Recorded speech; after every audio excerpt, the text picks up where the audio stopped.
મહેસાણામાં કડીના કરણનગર રોડ પર પણ પાણી ફરી વળ્યા છે। કરણનગર રોડ પર 25 થી 30 સોસાયટીઓ આવેલી છે। આ વિસ્તારમાં મેઇન રોડ પર જ જાણે પાણી ભરાતા હાલાકી સર્જાઈ। મુખ્ય રોડ આસપાસની દુકાનો પણ બંધ થઈ ગઈ છે। વેપારીઓને ધંધા રોજગાર પર અસર પડે તે પ્રકારની સ્થિતિ છે।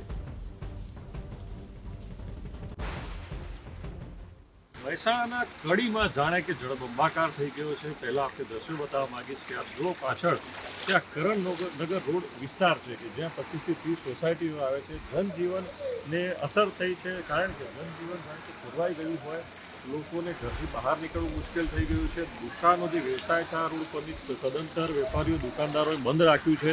બંધ રાખવાની ફરજ પડી છે એમ કહી શકાય, કારણ કે આ રોડ પર જે ઢીચણસમાં કેડસમાં પાણી ભરાઈ ગયા છે તેના કારણે ભારે હાલાકીનો સામનો કરવો પડી રહ્યો છે। સ્થાનિક સાથે વાત કરીશું। આ વિસ્તારમાં કેટલી સોસાયટીઓને કેવી હાલાકી પડે છે સામાન્ય વરસાદમાં પાણી ભરાય? આખો કરણનગર રોડ વિસ્તાર છે।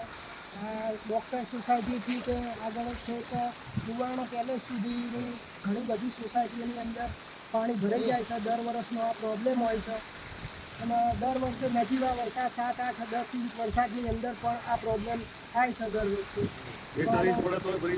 ના એટલામાં તો નહીં, પણ 7, 8 ઇંચ વરસાદની અંદર આ પ્રોબ્લેમ દર વર્ષે થતો હોય છે। તો આનો યોગ્ય નગરપાલિકા કંઈ કરીને પ્રોબ્લેમનો નિકાલનો સોલ્વ કરે એવી અમારી અપીલ છે।